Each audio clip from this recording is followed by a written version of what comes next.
SIR এর খসড়া তালিকায় বাদ গিয়েছে 58 লক্ষ ভোটারের নাম। আরও 1.5 কোটির নাম বাদ দেওয়ার ছক। নেতাজি ইন্ডোরে দলীয় বিএলএদের সঙ্গে বৈঠকে চাঞ্চল্যকর অভিযোগ তৃণমূল নেত্রী মমতা বন্দ্যোপাধ্যায়। যাদের নাম বাদ দিচ্ছে আরো 1.5 কোটি নাম নাকি বাদ দিতে হবে। বিজেপির খোকা বাবুদের আবদার। আজকে বলে দেওয়া হচ্ছে এখানে যারা বিহারের মানুষরা চাকরি করে, ইউপির লোকেরা চাকরি করে, ঘর বাড়ি আছে, যে তোমার বিহারের ভোটটা কাটতে হবে না, তোমার সম্পত্তির অধিকার কেড়ে নেবে। ভুল, एक गलती है। आप अगर बिहार में वोट नहीं दिया है, आपका प्रॉपर्टी लेने का हकीकत इलेक्शन कमीशन का नहीं है, ये आपका राइट टू प्रॉपर्टी है, ये चालाकी है। अगर बंगाल में रहने चाहते हो तो वोटर लिस्ट में नाम तुलो, उधर का नाम काटो। এসআইআর এর খসড়া তালিকা থেকে বাদ গেছে 58 লক্ষ ভোটারের নাম। এর বাইরে আরো 1.5 কোটি ভোটারের দেওয়া তথ্যে যুক্তিগত অসঙ্গতি খুঁজে পেয়েছে নির্বাচন কমিশন। তাদের দেওয়া তথ্য খতিয়ে দেখা হচ্ছে বলে দাবি কমিশনের। সোমবার নেতাজি ইন্ডোরে বিএলএদের বৈঠকে নিয়েই সুর চড়ান তৃণমূল নেত্রী। যাদের নাম বাদ দিচ্ছে আরো 1.5 কোটি নাম নাকি বাদ দিতে হবে। বিজেপির খোকা বাবুদের আবদার, নানা রকম চালাকি। মাত্র ইলেকশনের 2 মাস আগে delivered attempt two malign Bengal, গণতন্ত্রকে ধ্বংস করতে চায়, টোটাল অটোক্রেসি চলছে। মনে রাখবেন, বাংলায় বিজেপিকে পা ফেলতে দেবেন না, প্রাণ দিয়ে জীবন দিয়ে লুটতে হবে। আমি বিশ্বাস করি নেতারা পারবে না, কর্মীরা পারবে। 26-এর নির্বাচন বিজেপির বিসর্জন।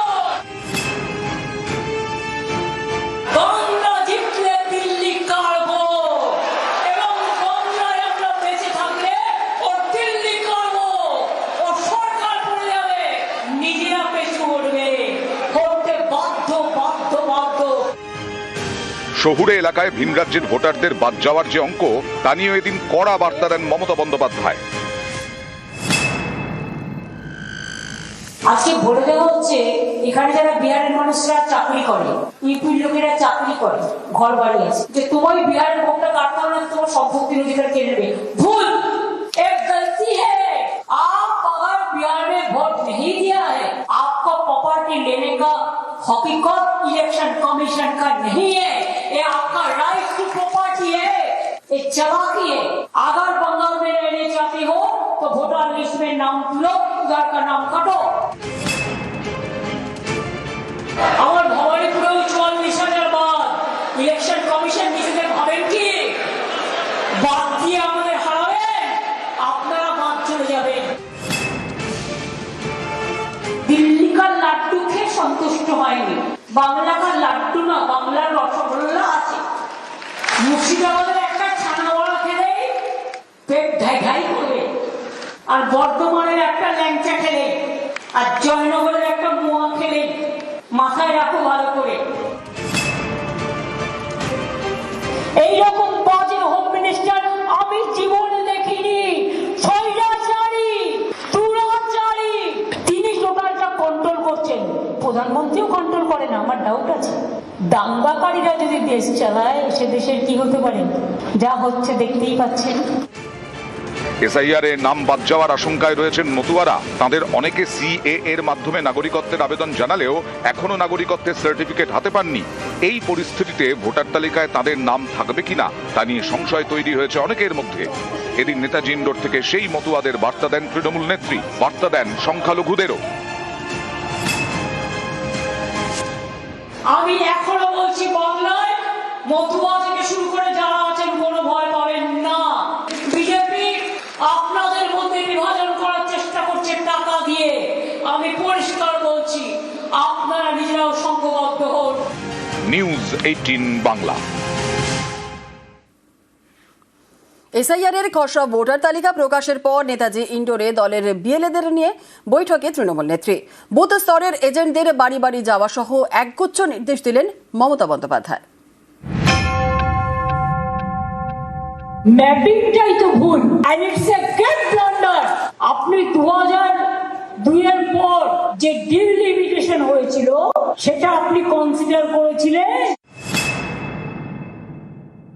আমি শুনেছি সেন্ট্রাল গভর্নমেন্টের অনেককে অ্যাপয়েন্টমেন্ট করা হয়েছে। প্রত্যেকের আগে খবর রাখুন তো সেন্ট্রাল গভর্নমেন্টের কাকে কাকে অ্যাপয়েন্টমেন্ট করা হয়েছে, তারা কোন ডিপার্টমেন্টে কাজ করে, কোথায় থাকে, আমার ডিটেলসটা চাই। এটা স্টেপকে জিজ্ঞেস করে করেনি, ইলেকশন কমিশন ইচ্ছে মতো করছে। ভোটের বাংলায় চলছে এসআইআর। ইতিমধ্যেই প্রকাশ হয়ে গেছে খসড়া ভোটার তালিকা, বাদ গেছে 58 লক্ষ নাম। এবার চলছে বাকি ভোটারদের দেওয়া তথ্য যাচাইয়ের প্রক্রিয়া। এই পরিস্থিতিতেই সোমবার নেতাজি ইন্ডোরে তৃণমূলের বুথ স্তরের এজেন্টদের সঙ্গে বৈঠক করলেন মমতা বন্দ্যোপাধ্যায়। বৈঠকে ছিলেন হাওড়া, হুগলি, উত্তর এবং দক্ষিণ 24 পরগনার এজেন্টরা। এসআইআর এর দ্বিতীয় পর্বে কি ভূমিকা পালন করতে হবে তা নিয়ে দলের বিএলএদের বার্তা দিলেন তৃণমূল নেত্রী। বাড়ি বাড়ি ঘুরে জানতে হবে তালিকাতে বাদ গেছেন এমন ভোটার আছেন কিনা। যদি এইরকম ভোটার খুঁজে পাওয়া যায় তবে এই ভোটারদের ফর্ম 6 ইআরওর কাছে জমা দিতে হবে। বিএলও আনম্যাপ বলে চিহ্নিত করেছে, তাদের সবার শুনানির নোটিশ পেয়েছে কিনা দেখতে হবে। কমিশনে নির্ধারিত 11টি প্রমাণপত্রে যে কোনো একটি সংগ্রহ করে রাখতে বলতে হবে। শুনানির সময় যাতে এই সকল ভোটার উপস্থিত থাকে সেটা সুনিশ্চিত করতে হবে। শুনানির সময় ভোটাররা যাতে অহেতুক হয়রানির শিকার না হয় সেটা দেখতে হবে। বাইরের অনেক ভোটারের নাম কিন্তু ঢুকিয়েছে, আগের বারের লিস্টে দেখেছিলেন তো, যে সকল ভোটার ফর্ম 8 এর মাধ্যমে নাম তুলতে চাইছেন। নিশ্চিন্ত হতে হবে যে তিনি কোথা থেকে আসছেন বা কোথায় থাকেন, কারণ লোকের আপনারা বুঝতেই পারবেন। ভোটের জন্য অন্য রাজ্য থেকে যারা আসছেন এসে নাম তুলতে চাইছেন, নজর রাখবেন এবং অবজেকশন দিতে হবে। ম্যাপিংটাই তো ভুল, and it's a great blunder। আপনি 2002 এর পর যে ডিলিমিটেশন হয়েছিল সেটা আপনি কনসিডার করেছিলেন। বিয়ে হয়ে অন্য বাড়িতে গেছে, বাতিল। বাংলা ইংরেজিতে নামে স্পেলিং এর ডিফারেন্স আছে, বাতিল। এই অধিকারটা কে দিল? বাংলা ইংরেজিতে নামে স্পেলিং এর ডিফারেন্স আছে, বাতিল। Who is responsible for this? Election commission 46টা লোকের প্রাণ নিয়েছো। বিএলওদের দোষ নয়, দোষ তোমাদের। দায়িত্ব নিতে হবে। 22 থেকে 24 বার ইলেকশন কমিশন নির্দেশ চেঞ্জ করেছে, প্রতিদিন একবার করে নির্দেশ চেঞ্জ করছে। Everyday, each and everyday you are the culprits. BJP are the culprits. আমি শুনেছি সেন্ট্রাল গভর্নমেন্টের অনেককে অ্যাপয়েন্টমেন্ট করা হয়েছে। প্রত্যেকের আগে খবর রাখুন তো সেন্ট্রাল গভর্নমেন্টের কাকে কাকে অ্যাপয়েন্টমেন্ট করা হয়েছে, তারা কোন ডিপার্টমেন্টে কাজ করে, কোথায় থাকে, আমার ডিটেলসটা চাই। এটা স্টেপকে জিজ্ঞেস করে করেনি, ইলেকশন কমিশন ইচ্ছে মতো করছে। 15 জন করে ইন্ডিপেন্ডেন্ট অবজারভার হবে কেন্দ্রীয় সরকারি কর্মচারী, মানে বিজেপির দলের লোকেরা। এটা কখনো হয়েছে? আমার রাজ্যে ভোট করবে রাজ্যের লোকেরা না বেরাজ্যের লোকেরা? গুজরাটের লোকেরা ভোট করবে বাংলায়, রাজস্থানের লোকেরা ভোট করবে বাংলায়। ভাষা বুঝে সবকিছুর একটা লিমিট থাকা দরকার। আবার মাইক্রো অবজারভার কারা? না তো বিজেপির চলার দিল্লির লোকেরা, সেগুলো না বোঝে বাংলা, না বোঝে মতুয়া, তারা নাকি হিয়ারিং করবে। হিয়ারিং না হলে হিয়ারিং দিয়ে দিন একটা করে। নিউজ 18 বাংলা। খসড়া তালিকা বেরোতেই নানা বিভ্রাট। কোথাও খসড়ায় নাম থাকা সত্ত্বেও গোটা গ্রামকেই রিভেরিফিকেশনের জন্য ডাকার অভিযোগ। কোথাও জীবিত ভোটারকে দেখানো হয়েছে মৃত হিসেবে, কোথাও আবার ঠিকানা বদল। জেলায় জেলায় নানা অভিযোগ।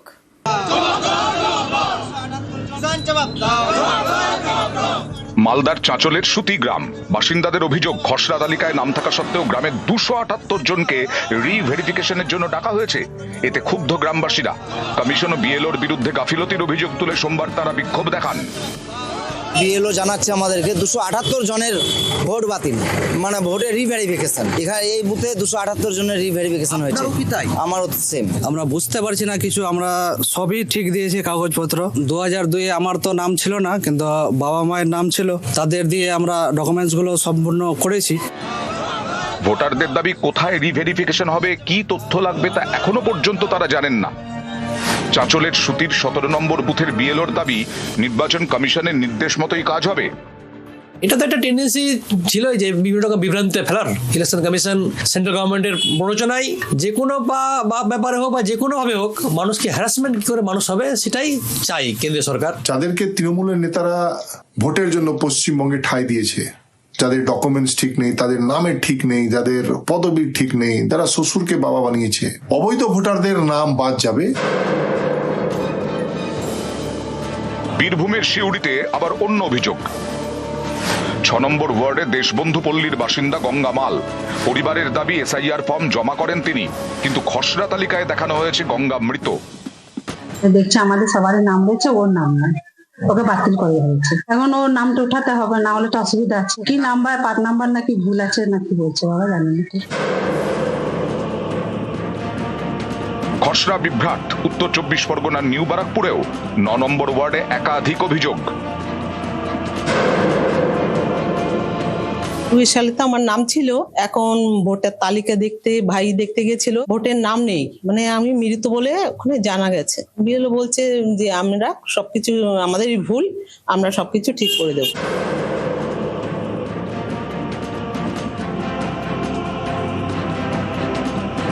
লিস্টে আমার নামের এগেনস্টে লেখা আছে যে স্থায়ীভাবে স্থানান্তরণ হয়েছে। আমি জানি না কেন হয়েছে, কিসের ভিত্তিতে হয়েছে তো আমি জানি না। কিভাবে এটা মিসপ্লেস হলো বা আমার ফর্মটা মিসপ্লেস হয়েছে কিনা তাও জানি না।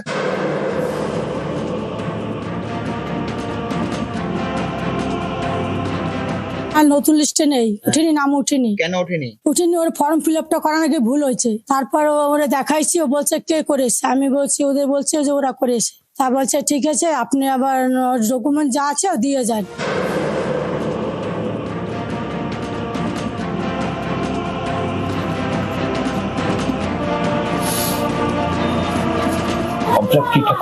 ফর্মটা ঠিকঠাক করেছি, জমাও সবকিছু ঠিকঠাক কি হয়েছে, তার মধ্যে কি করে কি ভুলভ্রান্তি হয়েছে আমি তো ঠিক বলতে পারছি না। হ্যাঁ, বিএলওর কাছে গেছিলাম, বিএলও বলছে আমার বিষয়টা দেখছি যেন ঠিক হয়ে যায়। একটা জীবিত ব্যক্তিকে মৃত করা হয়েছে, তার মানে 26-এর ভোট আসছে, যাতে জীবিত ব্যক্তিকে মৃত করে ভোটার সংখ্যা কমানো হয়। এই তৃণমূলকে আমি জিজ্ঞাসা করতে চাই, বিএলও বুথ লেভেল অফিসার কারা হয়েছে? নরেন্দ্র মোদীর লোক? যদি এই বিএলও রোজ কোন জীবিত মানুষকে মৃত করে দেয়, একদম জেলের গোড়াদের ভিতরে থাকবে। নিউজ 18 বাংলা। মতুয়া ভোটে বিস্ফোরক শান্তনু ঠাকুর। মতুয়াদের আশঙ্কায় কি সত্যি হবে? বিজেপি সাংসদের কথায় তেমন ইঙ্গিত। 50 লাখ রোহিঙ্গা মুসলমান যদি বাদ যায়, সেখানে 1 লাখ আমাদের লোক যদি বাদ যায়, তো আমাদের এটুকু একটু সহ্য করে নেওয়া উচিত। এই কারণে ওপাশে রেশন তোলার সময় মার খেয়ে আমার দিল হাতে করে নিয়ে আমার এপাশে দৌড়ে আসতে হয়েছে। তো এখন যদি তার সাথেই আবার আমার এখানে রেশন তুলতে হয়, তাহলে আমি প্রতিশোধটা নেব কবে? তো প্রতিশোধ নেওয়ার সময়। জামুরিয়ায় পুরুলিয়ার বিজেপির গোষ্ঠী সংঘর্ষ। কয়েকদিন আগেই রাহুল সিনহার সভা নিয়ে বিবাদ। গতকাল চুরুলিয়া হাটতলায় দুপক্ষের সংঘর্ষ, লাঠি বাঁশ নিয়ে হামলা, পাল্টা হামলা।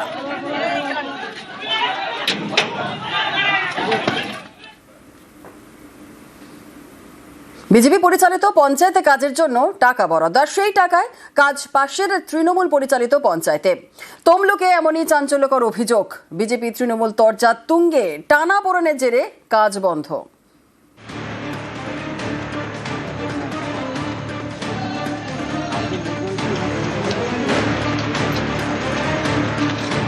পূর্ব মেদিনীপুরের তমলুকে উত্তর সোনামুই গ্রাম পঞ্চায়েত, বিজেপি পরিচালিত পঞ্চায়েত, পাশেই তৃণমূল পরিচালিত পদমপুর 2 গ্রাম পঞ্চায়েত। সরকারি প্রকল্পের টাকায় কাজ নিয়ে এই দুই পঞ্চায়েতের মধ্যে টানাপোড়েন। রাজ্য সরকারের প্রকল্প আমাদের পাড়া আমাদের সমাধান। সম্প্রতি ক্যাম্প বসে বিজেপির হাতে থাকা উত্তর সোনামুই পঞ্চায়েত এলাকায়। একটি কালভার্ট তৈরির জন্য বরাদ্দ করা হয় 10 লক্ষ টাকা। অভিযোগ, সেই টাকায় কাজ শুরু হয় পাশের তৃণমূল পরিচালিত পঞ্চায়েত পদমপুর 2-এ। এই নিয়ে বিতর্ক চাপানুতর। সোনামুই গ্রাম পঞ্চায়েতের মধ্যে একটি নাসা খাল রয়েছে, সেই খালের উপর বীজ আছে। বীজ থাকা সত্ত্বেও পদমপুর 2 অঞ্চল জোর করে সোনামুই গ্রাম পঞ্চায়েতের প্রধান বা ওখানে জনপ্রতিনিধির সাথে আলোচনা না করে কাজ করে। কাজটা কিভাবে হচ্ছে, কি সিস্টেমে হচ্ছে, তার কাগজ দেন, কিছুই দেন না। গ্রামবাসীর সকলে এক হয়ে কাজটাকে বন্ধ করে। তাই আমরা সিএম ম্যাডামকে এবং ডিএম স্যারকে, এসডিও স্যারকে, আইসি স্যারকে এবং বিডিও স্যারকে আমরা চিঠি করেছি। পঞ্চায়েত তিনি বিরোধী দলের, তিনি উন্নয়নকে বন্ধ করে দিতে চাইছে। পুরনো কালভার্ট যেটাকে ভেঙে বিতর্ক তৈরি হয়েছে, যে ওই কালভার্টটা কিন্তু দীর্ঘদিনের, স্বাভাবিক কারণে ওই কালভার্টটি সংস্কার করা প্রয়োজন ছিল। সেই কারণে তারা আমাদের পাড়া আমাদের সমাধান কর্মসূচিতে ওই প্রকল্পটি গ্রহণ করেছে এবং সেই টাকা টেন্ডার হওয়ার পরে এজেন্সি কাজ করতে গেছে। কাজ করার পরে 3-4 দিন পরে এসে বাধা দেওয়া হয়েছে। বিডিও সাহেব ডেকেছিলেন, সেখানে প্রধান সাহেব গ্রামবাসীকে না নিয়ে গিয়ে একা গেছেন। সেখানে গিয়ে বলছেন যে গ্রামবাসী যদি না মানে আমি মানতে পারবো, এই বলে উনি সভা ত্যাগ করে চলে আসেন। সরকারি টাকায় কাজ নিয়ে দুই পঞ্চায়েতের মধ্যে টানাপোড়েন, যার জেরে বন্ধ হয়ে গিয়েছে কালভার্ট তৈরির কাজ। পদমপুর 2 অঞ্চলের কাগেছিয়া মৌজার যে কাজটা হচ্ছে, ভান্ডারবিড়ের উপরে কাজ হচ্ছে। এটা হচ্ছে যে ভান্ডারবিড়া গ্রামবাসীগণ এসে ওনাদেরকে বাধা দেয় এবং পরপর 3 দিন ধরে বাধা দেওয়ার পরেও পুলিশ প্রশাসনের সহযোগিতায় কাজ করছিল। তারপর যখন সমস্ত গ্রামবাসী এসে বাধা দেয় এবং তারপরে কাজ বন্ধ করেন ওনারা। মুখ্যমন্ত্রীর হচ্ছে যে দ্বারস্থ হয়েছি এবং প্রশাসনের দ্বারস্থ হয়েছি। আমরা চাচ্ছি যাতে কাজটা বন্ধ থাকে, সঠিকভাবে হচ্ছে যে তদন্ত হয়। তমলুক থেকে ক্যামেরায় সর্বানন্দ মিশ্রর সঙ্গে সুজিত ভৌমিক, নিউজ 18 বাংলা।